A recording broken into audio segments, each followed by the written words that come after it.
Hey everybody, it's Trey back to here. In this video, I'm going to show you how to create an external boot drive using a solid state drive so you can boot to Mac OS Mojave. I'll also talk about why you might want to do that, and stick around to the end because I'm going to address some of the common questions that you may have. All right, let's get started and head to the computer. All right, the first step before you do this is to check out the Apple support page. All you got to do is type in Mac OS Mojave support. You should find this page, and then you can check the compatibility of your computer to see if you're able to upgrade to Mojave.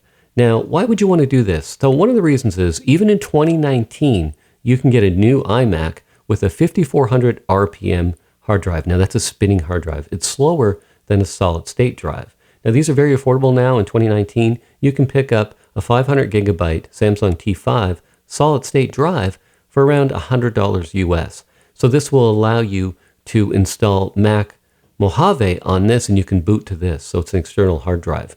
Now let's talk about some of the reasons why you might want to do that as well. Maybe you have an older iMac that's slow. For example, I have a 2014 iMac. You can see right here, it's a late 2014. Now it has a Fusion drive. Now what a Fusion drive is one part of it is solid state and the other part is a spinning drive. But it's a very small portion that is the solid state portion. And also we're talking about a 2014 solid state drive. Hopefully they're a little faster in 2019. So let's talk about a few things first. Now we're going to keep our system drive intact, but it's always a good idea in case something goes wrong to back up your system drive. So maybe do that first using Time Machine, select a backup disk, back up your main system drive first, just in case something goes wrong. All right, so we're going to go to the Finder. The first thing we want to do is go to Applications in the Finder window. And then we want to go to Disk Utilities. So you want to look for Utilities right here. So go to Applications, Utilities, open that up, and then you want to find your Disk Utility. So you see it right here, Disk Utility. You double click that. That will open up. Now this is the systems drive. We don't want to erase this. So make sure you're aware of where you are. Now I've plugged in the Samsung T5, and that's it right there. Now, if you're not seeing the full view, you could see it might be on show only volumes. And then if you click here, it's not going to allow you to do this properly. So for example, if I went to click on erase, you could see I only have two columns here. I'm going to click cancel. If you go over to view and you go show all devices, and then you click on the very top here and you click erase, you'll see now I have three. So in the top portion, we can name this whatever we want. I just already did this and I called it SSD Mojave, just so I'd know. For your format, you want to make sure you choose Mac OS Extended Journaled. So we have that. And then for your scheme, you want to make sure that you're on GUID Partition Map. And then you would click Erase. Now I've already erased that and installed Mojave, so I'm not going to do that again. But these are the settings that you want right here. And then you would erase that, and then that would allow us to install Mojave on that. Now the next step is to go to the App Store. So I've already gone there too. I'm going to go to the App Store, and then you would see we have open.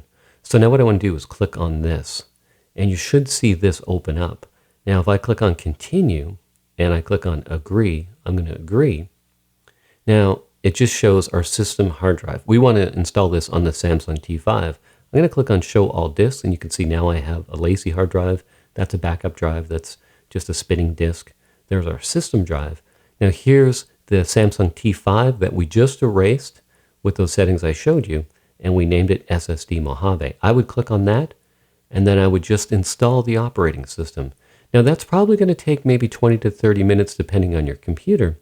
Now once that is finished, it'll walk you through the setup like you normally would. So if you just bought a new computer, a new Mac, it's going to ask for your country, your language, you're going to set up your iCloud. Just follow that step by step. If you've done it before, it's a pretty simple procedure. All right, I want to mention a couple of other reasons why you might want to do this. So I'm on Mac High Sierra right now, and my camera that I'm using right now, the upgrade software, doesn't work on Mojave.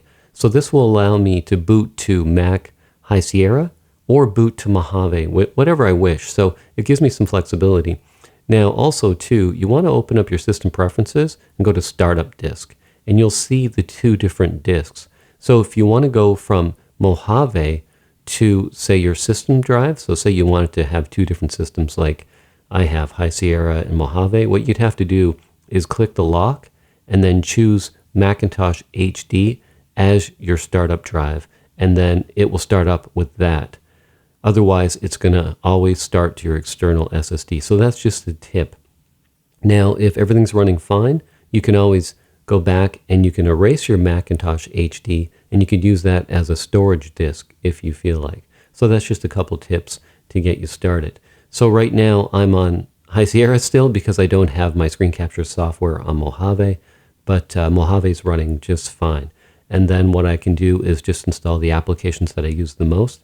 Now this is different than a fresh install. A fresh install is a different procedure if you just want to do a fresh install. So Google that on YouTube and you'll probably find videos on how to do that. So I want to talk about a couple of maybe common questions that people have. Now one of them might be, does this work on a PC? I've never tried it on a PC. I don't know. I don't think so.